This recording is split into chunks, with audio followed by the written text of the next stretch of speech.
السلام علیکم ورحمۃ اللہ وبرکاتہ۔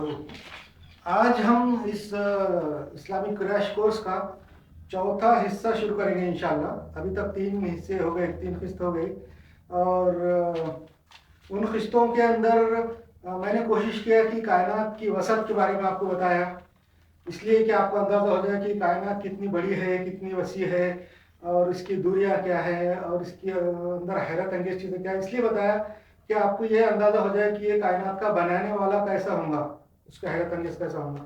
اس کے تعلق سے کائنات کے بنانے کے والے کے تعلق سے بھی میں نے آپ کو بتایا کہ دنیا میں مختلف سائنٹسٹ اللہ کے وجود کو قائل ہیں، مانتے ہیں، بڑے بڑے سائنٹسٹ ہیں جو اللہ کے وجود کو ماننے لگے ہیں۔ ایسا نہیں ہے کہ نہیں مان رہے، بہت زیادہ سائنٹسٹ اور جو بہت اچھے قسم کے، اچھے دماغ کے جو لوگ ہیں وہ اللہ کے وجود کو مان رہے ہیں۔ ان کے اندر مختلف قسم کی تھیریاں ہیں، مختلف قسم کے مذاہب ہیں، وہ اپنے اپنے طریقے سے مان رہے ہیں۔ اس کے تعلق سے ہر مذہب کا، ہر دین کا اپنا ایک الگ نظریہ ہے۔ اسلام کا ایک نظریہ الگ ہے جس کے بارے میں آپ کو تعلیم دوں گا اس میں، ہماری اس سیریز کے اندر انشاءاللہ۔ یہ سیریز لمبی زیادہ اس لیے ہو گئی کہ یہ ایک مجبوری ہے آج کے زمانے میں۔ پہلے زمانے کا جو کورس تھا، درس نظامی، جو اسلامی طریقے کا تعلیم تھا، اس میں اللہ کے تعلق سے بتا دیا جاتا تھا کہ لا الہ الا اللہ محمد الرسول اللہ صلی اللہ علیہ وسلم، ایسا بتا کے اسلامی تعلیمات شروع کر دی جاتی تھی۔ اس کی وجہ یہ تھی کہ پہلے زمانے میں جو لوگ تھے ان کو سائنسی علم اتنا نہیں تھا، ایسی زندگی نہیں تھی، آج کے جیسا ماڈرن زمانہ نہیں تھا، تو جو لوگ تھے ان کے ذہنوں میں اللہ کے وجود کے تعلق سے کوئی شک پیدا نہیں ہوتا تھا۔ مگر آج کے زمانے میں میں جو یہ جو کورس شروع کیا ہوا ہوں، ایسے لوگوں کے لیے کیا ہوں کہ جن کے دل میں شک موجود ہے، جن کے دل میں ہے یہ شک ہے کہ اللہ تعالیٰ ہے یا نہیں ہے۔ اس کے تعلق سے جو جن کے دل میں شک ہے، ان کے شکوں کو، شبہات کو میں سائنسی طریقے سے دور کرنا چاہتا ہوں۔ اس کے لیے یہ منطق اتنی لمبی ہو گئی، جو میں آپ کو لاجک بول کے بول رہا ہوں، یا منطق کر کے بول رہا ہوں، تو یہ منطق ہی نہیں مار رہا۔ پہلے زمانے میں جیسا لوگ بولتے تھے لمبی بات ہو گئی، بہت منطق مارتے بیٹھے ہوئے، ویسا ہی منطق ہی نہیں ہے، میری مجبوری ہے۔ یہ صرف آپ کو شروع کے کچھ قسطوں میں ہی ذرا پریشانی ہوگی کہ لمبے اور منطقی والی باتیں آپ کو سننا پڑیں گی۔ انشاءاللہ اگلے جو اسلامی ہمارے درس کے شروع ہو جائیں گے وہ بالکل اچھے رہیں گے، اور اتنے منطق اس میں نہیں ہوں گی، پر پھر بھی منطق اس لیے بتا رہا ہوں میں کہ منطق بھی سائنس کا ایک حصہ ہے۔ منطق یعنی لاجک بھی سائنس کا ایک حصہ ہے۔ بڑی بڑی تھیریاں، آج کل کے زمانے کی جو تھیریز ہے سائنس کی، وہ منطق کے اوپر ہی منحصر ہے۔ نئی جدید تھیریاں جو ہے اس کے اندر بہت ساری چیزیں، پہلے منطق ہے، پہلے لاجک ہے، اس کے بعد سائنس ہے۔ سائنس اور منطق ایک ہی ہے۔ اگر وہ منطق، کوئی بھی منطق جو ہم کو صحیح گائیڈنس کرتی ہے، کوئی صحیح اپنے سوالات کے صحیح جوابات ملتے ہیں، ایسے سوالات جس کے جوابات نہیں ہیں اور وہ منطق سے اگر مل جاتے ہیں تو اس کو سائنس قبول کرتی ہے کہ تو وہ سائنسی طریقہ ہے۔ تو یہ میرا مقصد تھا بتانے کا۔ اور میں جو ہے اس کے بعد منطق کا یہ ختم ہونے کے بعد، یہ انشاءاللہ یہ چیپٹر میں ختم ہو جائے گا 1-2 قسطوں میں منطق کا، اور اس کے بعد میں اللہ کے وجود کے تعلق سے پختہ سائنسی جو سائنٹیفک فیکٹ ہے وہ بھی بتاؤں گا۔ میں نے کوشش کر کے خود سے قرآن شریف کے عربی خود پڑھ کے تقریباً 50 سے زیادہ وہ نکالے ہیں میں نے ثبوت و پروف اللہ کے وجود کے، وہ بھی انشاءاللہ میں بتاؤں گا اس کے اندر، یہ منطق ختم ہونے کے بعد۔ اور وہ اس لیے کہ وہ سائنس کے پختہ ثبوت ہے، پروف ہے، جو سائنس سے، فیکٹ سے ثابت ہے آج کے زمانے کے۔ منطق میں تو ہم خالی دماغ کے طریقے سے، اپنے دماغی طریقے سے یہ لگا رہے، اٹکلیں لگا رہے ہیں، مگر وہ سائنسی پروف بھی میں آپ کو بتاؤں گا انشاءاللہ۔ 50 کے قریب ہے، 50 سے زیادہ ہے، اور انٹرنیٹ پہ اور لوگوں نے بہت محنت کی ہوئی ہے، اور وہ تو انہوں نے 50 سے بھی زیادہ نکالے۔ جو باتیں سائنٹیفک پروف میرے کو نہیں معلوم تھے، وہ لوگوں نے اور بھی کھوج کر کے نکالے۔ مثلاً فرعون کے زمانے کی جو زبان تھی مصر کی، ایجپٹ کی، ہیروگلیف، اس کو بھی جو آج کل پڑھا ہے لوگوں نے، آج پتہ چلا ہے لوگوں کو پڑھ کے کیسا پڑھنا، اس میں بہت سارے نام نکالے، حضرت موسیٰ علیہ السلام کا نام بھی نکالا ہے، اور اس کے علاوہ جو ہے تو موسیٰ علیہ السلام کا نام کے علاوہ حامان کا نام نکالا ہے۔ اس قسم کے ہے، میں وہ ان کا ذکر بھی کر سکتا ہوں تھوڑا، مگر میں نے جو 50 سے زیادہ سائنٹیفک نکالا وہ بھی بتاؤں گا۔ ہماری جو بحث چل رہی تھی پچھلے 3 اس میں، وہ یہ تھی منطقی، کہ اللہ تعالیٰ کے وجود کے بارے میں ہم کو سوچنا ہے منطق سے، لاجک سے۔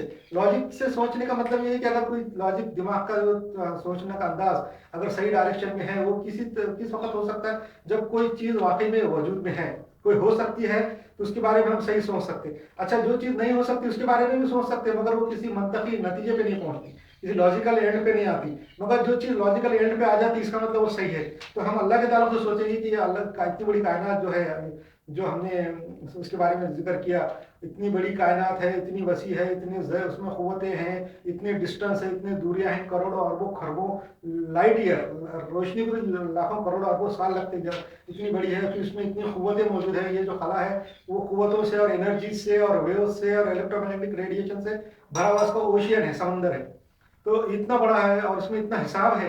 ये कायनात के अंदर ऐसा ऐसा मुश्किल तरीन हिसाब है कि आजकल के जो बड़े बड़े मैथमेटिशियन और साइंसदान हैं उनको भी उसमें बहुत डिफिकल्टी होती है। और वो एक साइंसदान नहीं बल्कि हजारों साइंसदान उसके अंदर लगे हुए हैं, दिमाग लगाते पूरी जिंदगी खत्म करके वो एक एक हिसाब समझने की कोशिश करते हैं। ऐसे ऐसे हिसाब है जिनका मुख्तसर जिक्र integration, derivation, limit, exponential, logarithm, Fourier series, Laplace transformation, ये सीरीज वो सीरीज, और ट्रिग्नोमेट्री, और ऐसे ऐसे इमेजिनरी नंबर, और ऐसे ऐसे ऐसे मुश्किल मुश्किल मुश्किल हिसाब है कायनात के अंदर जर्रों में। वो भी कहाँ है?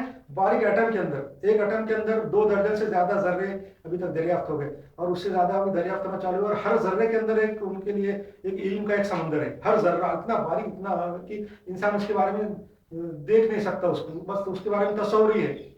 तो वो इतनी बड़ी कायनात जिसने बनाया, इसके बारे में ये अपनी बहस चलती कि किसी न किसी ने बनाया। पूरे दुनिया के साइंटिस्ट इस बात पे मुत्तफिक है, जो अच्छे दिमाग वाले हैं, कि अल्लाह ताला मौजूद है। कोई ना कोई मौजूद है। अल्लाह एक अरबी वर्ड है खुदा के लिए, इंग्लिश में गॉड बोलते हैं। जो एक बनाने वाली कुव्वत मौजूद है कायनात की, जिसने बनाया, उसको हम अल्लाह बोलते हैं अरबी में। तो हम लोग अल्लाह या खुदा, अल्लाह इस्तेमाल करेंगे या गॉड करेंगे। तो जो भी गॉड है तो उसमें क्या क्या क्वालिटीज होना चाहिए, क्या क्या उसके अंदर काबिलियत, जिसको बोलेंगे कि भाई हम मानते हैं कि ये कायनात इतनी बड़ी बनाया, जिसने बनाया, तो उसमें क्या क्या क्वालिटी होना चाहिए, क्या क्या खूबियां होना चाहिए। तो मैंने इसको समराइज किया, एक ऐसा मुख्तसर बनाने की कोशिश किया कि सबसे पहली क्या है, ये तो पहली दूसरी ऐसा नहीं है, ये एक लिस्ट बनाया मैंने कि उसमें क्या क्या खूबियां होना चाहिए। तो वो जो जिसका अल्लाह ने बनाया, तो वो उसके अंदर बहुत ज्यादा कुव्वत और बहुत ताकत होना चाहिए, बहुत बड़ी ताकत, बहुत बड़ी कुव्वत इसमें होना चाहिए। इतनी बड़ी कायनात, इतनी कुव्वतों वाली, इतने कुव्वतों के समंदर, और कायनात लामहदूद, इतनी दूर, इतनी बड़ी है कि उसका कोई हद नहीं है। और उसके अंदर पूरा समंदर है ताकतों, कुव्वतों का और चीज़ों का, मटेरियल का, पत्थरों का और गैसों का और मेटल का, हर किस्म का। तो इतनी बड़ी जब कायनात जिसने बनाया, तो वो बहुत ज़्यादा कुव्वत वाला होना चाहिए। उसके बाद इतनी ताकत होना चाहिए कि उसने वो उसको बना सका। एक नंबर। दूसरा क्या है, वो बहुत माहिर होना चाहिए। ये ऐसे जो हिसाब है जो इंसानों को भी समझ में नहीं आ रहे, हमारे जैसी क्या बोलेंगे अक्लमंद तरीन मखलूक वो हिसाब के अंदर परेशान है और हिसाब दरियाफ्त कर रही है। और आम लोगों को तो हिसाब समझ में भी नहीं आता। आम जितने जो 8 खरब लोग दुनिया मौजूद है, 8 बिलियन लोग मौजूद है, उनमें से कितनों को हिसाब आता, वो समझ भी नहीं सकते। ऐसे ऐसे मुश्किल हिसाब, ऐसा हिसाब कायनात में करोड़ों अरबों साल से मौजूद है। तो वो अल्लाह ताला जिसने इसको बनाया कायनात, वो बहुत ज्यादा माहिर होना चाहिए, बहुत ज्यादा एक्सपर्ट होना चाहिए। नंबर 3 ये है कि वो बहुत ज्यादा इल्म वाला होना चाहिए। जब इतनी कायनात बनाया, ऐसे ऐसे हिसाब बनाया कि इंसान उसको ढूंढ ढूंढ के परेशान है और खोजता रह जाता है, और फिर बाद में और उसमें से नए राज और ये निकलना शुरू हो जाता है, फिर भी खत्म नहीं होते। तो इतना ज्यादा इल्म वाला होना चाहिए कि उसको सब कुछ है, हर चीज पे कादिर होना चाहिए, यानी वो हर चीज कर सकने वाला होना चाहिए, उसके अंदर इतनी एबिलिटी होना चाहिए, हर चीज बनाए। ये भी एक क्वालिटी है।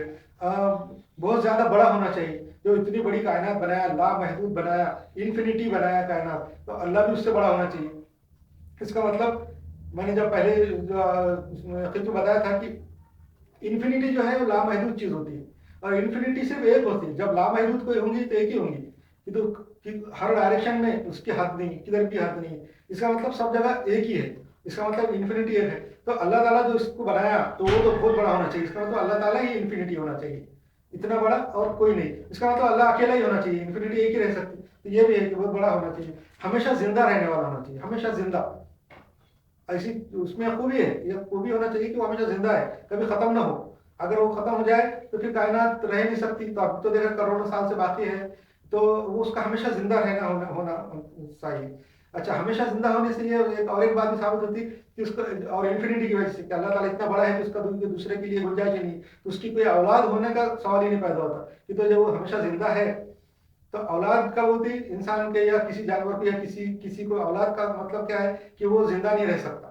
तो अपनी नस्ल को आगे बरकरार रखने के लिए एक औलाद एक इंस्ट्रूमेंट है, एक जरिया है कि ये खत्म हो जाएगा तो उसके बाद उसकी औलाद आगे बढ़ेगी। औलाद इसलिए रहती किसी की कि ये खत्म हो गया तो औलाद कंटिन्यू करेगी। मगर जो हमेशा जिंदा रहता, जिसको और जो इतना बड़ा है कि दूसरे की जगह नहीं है, तो उसके लिए औलाद की जरूरत नहीं है। ये भी एक साबित हुआ। अच्छा, दूसरी बात ये कि उसका कोई सानी ना हो, ये भी उससे साबित हुआ इन्फिनिटी से कि जब एक ही हो सकता तो सानी या दूसरा कोई नहीं हो सकता। और आठवीं खूबी ये है कि वो बार बार बनाने पे कादिर होना चाहिए, बार बार हर चीज बार बार बना सके। एक बार बना लिया और खत्म, थक गया, एक बार बनाया और उसके अंदर की ताकत खत्म हो गई, ऐसा नहीं होना चाहिए। तो वो बार बार बनाने पे कादिर होना चाहिए, फायदा पहुंचाने वाला होना चाहिए, यानी लोगों को फायदा पहुंचा, नुकसान पहुंचाना नहीं। क्यों? तो वो फायदा पहुंचाना, जिसके पास बहुत कुछ है, बहुत ज्यादा है, बहुत खजानों का मालिक है, तो उसके पास कितना भी दो, किसी को लामहदूद अगर खजाने हैं तो किसी को दे तो कोई नुकसान नहीं है। और फायदा पहुंचाने का फायदे से नहीं पहुंचाना, किसी को देंगे तो कम हो जाएगा, ये एक नुक्स है, एक क्या बोलेंगे, खामी है, एक निगेटिव बात है कि हम किसी को कुछ दे रहे हैं और ये दिल में सोच रहे कि हमारे देने से हमारे पास कमी हो जाएगी। इसका मतलब ये अल्लाह के अंदर एक खामी या कमी नहीं रह सकती। तो फायदा पहुंचाना, नुकसान पहुंचाना वाला नहीं होना चाहिए। नुकसान पहुंचाना एक निगेटिव क्वालिटी है। तो जो अल्लाह ताला है उसके अंदर निगेटिव क्वालिटी नहीं होना चाहिए, सब पॉजिटिव होना चाहिए। किसी किस्म का ऐब नहीं होना चाहिए, कोई किस्म की खामी नहीं होना चाहिए, किसी किस्म की कमजोरी नहीं होना चाहिए। ये रिक्वायरमेंट है अल्लाह ताला की। हर ऐब से, नुक्स और से पाक होना चाहिए, खामी से।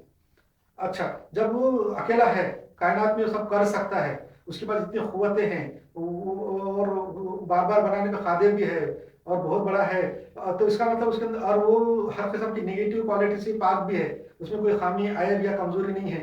तो इसका मतलब वो कुछ करेगा, खाली नहीं बैठ सकता। ये तो खाली बैठना, आईदी बैठना और कंजूसी एक निगेटिव क्वालिटी है। इसका मतलब जब उसके पास इतनी देने के लिए है, इतनी क्वालिटी है, इतनी ताकतें हैं, इतनी कुव्वतें हैं, तो वो कुछ करेगा, करना है चाहिए। अगर नहीं करना, खाली इतने सब होते हुए भी खाली बैठना ही कंजूसी है, ये एक नेगेटिव है। दूसरी बात, इतना सब होते हुए जब कुछ नहीं करना, आयदी बैठना, ये भी एक ऐब है। इसका मतलब अल्लाह ताला का खाली और आयदी नहीं बैठ सकता, वो कुछ ना कुछ करेगा। इसलिए उसने कायनात बनाई, पूरी कायनात बनाई, इंसान बनाया, और भी क्या किधर किधर क्या क्या बनाया हमको नहीं मालूम। जब उसने बनाया, जब वो अकेला है और कोई ये कायनात का कोई वाली वारिस नहीं है, कायनात के अंदर दूसरी जिसको जो बनाया उसका वाली वारिस सिर्फ वही अकेला अल्लाह ही है, तो वो अल्लाह ताला उसका जिम्मेदार भी होना चाहिए, वो कायनात का जिम्मा उसके तरफ ही होना चाहिए। जब उसको जिम्मेदार है ये कायनात का, तो कायनात के लोगों का या कायनात के अंदर की चीजों का वो ख्याल भी रखेगा कि तो मैं अकेला ही, मैंने ही बनाया और कोई है नहीं इनका वाली वारिस। तो उनकी हिदायत और उनकी गाइडेंस और रहनुमाई के लिए उसका इंतजाम भी वो करेगा। तो वो गाइडेंस भी करने वाला होना चाहिए। तो इससे ये साबित होता है कि अल्लाह ताला ने लोगों की गाइडेंस का इंतजाम किया, पैगंबर भेजे, रसूल भेजे, किताबें भेजी, ये साबित हुआ। अच्छा, जब उसने उनका गाइडेंस किया और उनके जो हिदायत की, तो इसका मतलब वो लोगों के और उनका जिम्मेदार भी है। तो ये लोगों में ये देखेगा कि ये मेरी जो मखलूक है, मैंने जो मखलूक बनाया और इसका कोई वाली वारिस मेरे सिवा है भी नहीं, और मखलूक अगर दूसरों पे जुल्म कर रही है या कोई अच्छा काम कर रही है या कोई एक मखलूक दूसरे पे जुल्म कर रही है, तो उसका इंसाफ दिलाना भी उस वाला भी चाहिए। क्यों? तो जब वो, ये सब मंतक से बोल रहा हूँ मैं, जो अभी मंतक है उसी के अंदर है ये, कि हम मंतक से सोच रहे हैं। अभी साइंस का कुछ नहीं इसके अंदर, मतलब मजहबों का या किसी रेफरेंस कुरान हदीस का नहीं है, ये सिर्फ दिमाग से मंतक की ये क्वालिटी होना चाहिए। जब वो इतना जिम्मेदार है और दुनिया के अंदर लोगों को पैदा भी किया है और लोगों के ऊपर इंसाफ भी दिला सकता है, कि तो वो सबसे बड़ा सुप्रीम पावर है, बार बार पैदा कर सकता है और जुल्म और इंसाफ का बदला ले सकता है। कि तो जुल्म एक निगेटिव क्वालिटी है, इंसाफ एक पॉजिटिव क्वालिटी है। इसका मतलब वो इंसाफ पसंद है। अब जब कोई जुल्म होता तो उसके ऊपर इंसाफ करना उसका फर्ज है, उसका जिम्मेदारी है। इसका मतलब कोई जुल्म हो रहा है तो अल्लाह ताला उसको इंसाफ दिलाएगा, इंसाफ दिलाएगा। इससे ये साबित हो रहा कि रोज़े महशर है, हिसाब का दिन है, क़यामत है, अल्लाह ताला क़यामत बनाएगा। क्यों? तो वो इंसाफ पसंद है। लोग जब जुल्म कर रहे हैं तो वो लोगों को इंसाफ भी दिला सकता, अपनी दूसरी मखलूक का दुश्मन नहीं है, किसी का दुश्मन नहीं है वो, तो इंसाफ भी दिला। ये भी लॉजिक से साबित हो रहा, किसी मजहब से नहीं साबित हो रहा। अच्छा, जब मौजूद है और कादिर है तो कुछ ना कुछ जरूर करेगा, और वो कर रहा है। अच्छा, इसके अलावा जो मैंने आपको बताया अभी तक, मुख्तलिफ मफरूज़ा थेरियाँ, तकरीबन 25 मुख्तलिफ मफरूज़ा थेरियाँ, और सब महसूस कर लिया कि कायनात इतनी वसी और अजीम है। ये सब इसलिए बताया मैंने कि ये सब आपको इसका अंदाज़ा खाली मंतक से हो जाए, मंतक के बारे में सोच के खाली। इसके अंदर जो बातें बताया मैं बार बार इसलिए दोहराता हूँ कि आपको इसका अंदाजा हो जाए और आप जो है ये दिमाग में, जहन में बात बैठ जाए कि इतनी वसी कायनात बनाने वाला, इतनी बड़ी कायनात बनाने वाला, इसका जो जिक्र किया मैंने, जो स्टडी किया पिछले 40 साल, वो इसका 1% भी बताया मैं आपको कि नहीं है, बता नहीं सकता, मैं बोल नहीं सकता, इतना ज़्यादा स्टडी किया। یہ اس لیے آپ کو بتا رہا ہوں کہ میں آپ کا اندازہ ہو جائے کہ کائنات اتنی جو وسیع ہے اور اس کو بنانے والا ایسا ہے، اس کے اندر منطقی طور پہ لاجیکلی کیا کیا کوالٹی ہونا چاہیے، اگر وہ سب کوالٹی اس کے اندر ہے تو اس سے بہت سی باتیں ثابت کی ہوتی کہ اللہ تعالیٰ ایک ہے، اس کی بڑائی کی اور انفینٹی کی وجہ سے دوسرا نہیں ہے۔ اس میں اور ایک بات یہ ثابت ہوتی ہے کہ وہ ذمہ دار ہے، ہر چیز پہ قادر ہے، وہ اس میں نگیٹو کوئی کوالٹی نہیں ہے۔ اور جب یہ ثابت ہوتا تو اس سے یہ ثابت ہو رہا کہ وہ مخلوق کا گائیڈنس اور رہنمائی کرنے کے لیے پیغمبر بھیجے، اس نے رسول بھیجے۔ اس سے یہ بھی ثابت ہوتا، اب ہم دیکھتے ہیں کہ دنیا میں مختلف مذاہب ہیں، تقریباً 3-3.5 ہزار مذہب ہے کر کے ایسا لکھا ہوا ہے، مگر اتنے تو نظر نہیں آتے، چلو 10-15 پکڑ لیں گے۔ 3-3.5 ہزار مختلف ہے، پہلے سے ہوں گے الگ الگ قسم کے مذاہب۔ تو سب مذہبوں میں ہم یہ دیکھیں گے کہ کون سا مذہب ہے یہ دعویٰ کرتا کہ اللہ ایک ہے، اللہ تعالیٰ نے لوگوں کے لیے ہدایت کے لیے رسول اور پیغمبر بھیجے، اس کے علاوہ اللہ تعالیٰ لوگوں کا حساب کتاب کرے گا، اللہ تعالیٰ جو ہے تو اچھوں کو جو ہے بدلہ دیا انعام دے گا، بروں کو جو ہے تو سزا دے گا۔ یہ کون سا مذہب ہے؟ اچھا، یہ اور ایک کہ اللہ کا یہ کون سا مذہب دعویٰ کرتا ہے کہ اللہ کی رہنمائی، اللہ کی جو گائیڈنس ہے کس مذہب کے پاس ہے، اور کس مذہب کے پاس وہ ابھی تک اپنی اصلی حالت میں ہے، اس میں کرپشن نہیں ہوا، اس میں کوئی ملاوٹ نہیں ہوئی، اس میں کوئی بگاڑ نہیں ہوا، کس میں ہے؟ تب پورے دنیا کے مختلف مذاہب کا جب مشاہدہ کرتے، اندازہ کرتے، آبزرویشن اسٹڈی کرتے، تو ہم کو پتہ چلتا ہے کہ دنیا میں کچھ 3 مذہب ایسے ہیں جو یہ دعویٰ کرتے کہ ہمارے پاس جو رہنمائی ہے، گائیڈنس ہے، وہ اللہ کے پاس سے۔ باقی دوسرے جو مذہب ہیں 3-3.5 ہزار، اس میں سے سارے مذہب یہ ان کا یہ دعویٰ ہے کہ ہماری کتابیں کسی نے لکھی ہے، کسی بڑے نے لکھی ہے، کسی عقل مند نے ان کے اندر کی لکھی ہوئی ہے۔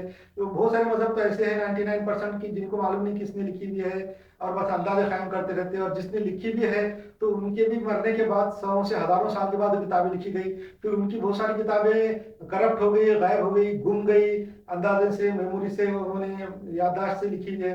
مگر 3 مذہب ایسے ہیں جو یہ دعویٰ کرتے ہیں کہ ہمارے پاس جو کتاب موجود ہے وہ ڈائریکٹ اللہ کے پاس کے آئے گی۔ اس میں سب سے پہلے ہے یہودی مذہب، جوڈائزم۔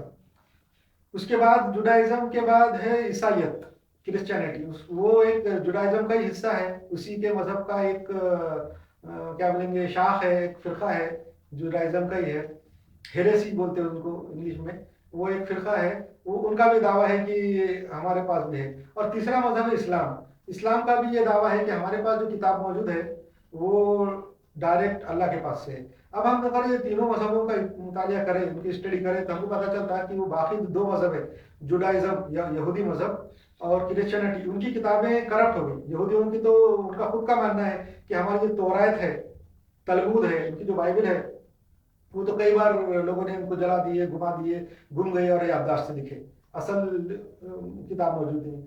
کرسچنوں کے پاس تو کتاب ہی موجود نہیں ہے، جو انجیل جس کو بولتے ہیں وہ اصل میں حدیث ہے، عیسیٰ علیہ السلام کی جو باتیں ہیں کسی نے لکھی ہوئی ہے، اور وہ جمع ہے، اصل کتاب کا تھوڑا سا حصہ اس میں شامل ہے انجیل کا، مگر اصل انجیل وہ بھی گم گئی ہے۔ اب اگر تیسرا مذہب ہے اسلام، جس کا دعویٰ ہے کہ ہمارے پاس اصلی کتاب موجود ہے، تو ابھی اگر دیکھا جائے تو اسلام کے پاس واقعی میں قرآن موجود ہے۔ قرآن ایک کتاب ہے جو ڈائریکٹ اللہ سے حضور صلی اللہ علیہ وسلم پہ نازل ہوئی، اور اس کے بارے میں آپ کو بتاؤں گا کہ نبی کتنے ہیں، کون کون سے ہیں، وہ آگے آئیں گا۔ ابھی جو ذکر چل رہا ہے اس کے اندر کی حضور صلی اللہ علیہ وسلم، محمد مصطفیٰ صلی اللہ علیہ وسلم، یہ آخری نبی ہے۔ اب تک دنیا میں اللہ تعالیٰ نے انسانوں کی گائیڈنس، رہنمائی کے لیے 1,40,000 پیغمبر بھیجے، ایسا اندازہ ہے، کتابوں میں لکھا ہوا ہے۔ اسلام کے اندر قرآن میں تو نہیں ہے، مگر احادیث میں اور دیگر کتابوں میں ہے کہ 1,40,000 پیغمبر اللہ نے بھیجے۔ اس میں کچھ پیغمبر رسول تھے اور کچھ نبی تھے۔ رسول کا مطلب ہے جن کے پاس کتاب تھی، گائیڈنس تھی، اللہ کی طرف سے کتاب آئی۔ اور نبی وہ رہتے تھے جو اپنی، جو لوگ اگر وہ کتاب کے بارے میں بھول گئے، اس کے اوپر عمل نہیں کر رہے، تو ان کو اس کو صحیح راستے پہ لانے کے لیے، کچھ کریکشن کرنے کے لیے، کچھ ایڈٹ کرنے کے لیے نبی آیا کرتے تھے، مگر ان کے پاس کتاب نہیں رہتی تھی۔ پچھلے جو رسول رہتے تھے جن کی کتاب تھی اسی کو وہ فالو کرتے۔ اور آخر میں اللہ تعالیٰ نے 1,40,000 کے آخر میں جب پوری کتابیں کرپٹ ہو گئی، سب میں کچھ نہ کچھ بگاڑ ہو گیا، تو اللہ تعالیٰ نے عربستان میں محمد مصطفیٰ صلی اللہ علیہ وسلم کو آخری پیغمبر بنا کے بھیجا۔ یہ حضرت ابراہیم علیہ السلام کی اولاد میں سے ہیں، اور ان کو آخری پیغمبر بنا کے بھیجا۔ اب میں اس کے بارے میں بھی بتاؤں گا کہ یہ آخری کیسے ہیں، آخری کے بارے میں بھی انشاءاللہ آگے کے چیپٹر میں میں ثابت کروں گا کہ حضور صلی اللہ علیہ وسلم آخری نبی ہے، اور آخری مگر کیوں ہیں یہ آگے بتاؤں گا۔ مگر یہ ابھی فی الحال کے لیے مان کے چلتے ہیں کہ حضور صلی اللہ علیہ وسلم کو اللہ تعالیٰ نے آخری پیغمبر بنا کے بھیجا، حضور کے پاس آخری اپنی گائیڈنس، اپنی آخری ہدایت قرآن شریف ان کے پاس دیا۔ और वो अभी तक मौजूद है। हमारे बहस के हिसाब से कुरान शरीफ में कोई तब्दीली नहीं हुई, पिछले 1440 साल से वो जैसी की वैसी मौजूद है। पूरे दुनिया के गैर मुस्लिम और ईसाई यहूदी सब ये मानते हैं कि वो किताब बिल्कुल जैसी की वैसी अभी भी मौजूद है। और उसके अलावा जो हमारे पैगंबर हैं हुजूर सल्लल्लाहु अलैहि वसल्लम, मोहम्मद मुस्तफ़ा सल्लल्लाहु अलैहि वसल्लम, उनकी जो हिदायत है लोगों के साथ, उनका जो सलूक है, जो बातें हैं, जो गाइडेंस है, वो खुद जो करते थे वो भी अल्लाह की बताई हुई होती थी। अल्लाह ताला उनको गाइड करता था, वो लोगों को बताते थे, उसको हदीस बोलते। वो हदीस भी हमारे पास मौजूद है, तकरीबन 25-30 हज़ार तो ऑथेंटिक हदीस है, जिसके बाद बहुत ज़्यादा खोज और बारीकी करके तहकीक करके जिनको ऑथेंटिक बनाया। और वैसे तकरीबन देखा जाए 5-6 लाख हदीस अभी भी मौजूद है। और आज के ज़माने के हिसाब से वो जितनी हदीसें हैं वो धीरे धीरे आज साइंटिफिक ज़माना जदीद दौर में वो सही साबित हो रही है। तो हमको ये पता चलता है कि उसकी जो ऑथेंटिसिटी अभी भी है। वो हदीस जिनके बारे में बोलते हैं ये कम ऑथेंटिक है, ये फला है, वो भी आज के ज़माने के हिसाब से जब देखते हैं हम हालात के मुताबिक, तो वो भी सही साबित होती है। इसका मतलब सब हदीसें सही इस्लाम के अंदर मौजूद है। तो इससे ये साबित होता है मुंतकी तौर पे कि इस्लाम एक ऐसा मजहब है जो सच है और सही है। तो इंशाल्लाह नमाज जुमा के बाद इसका दूसरा चैप्टर शुरू करेंगे हम इंशाल्लाह।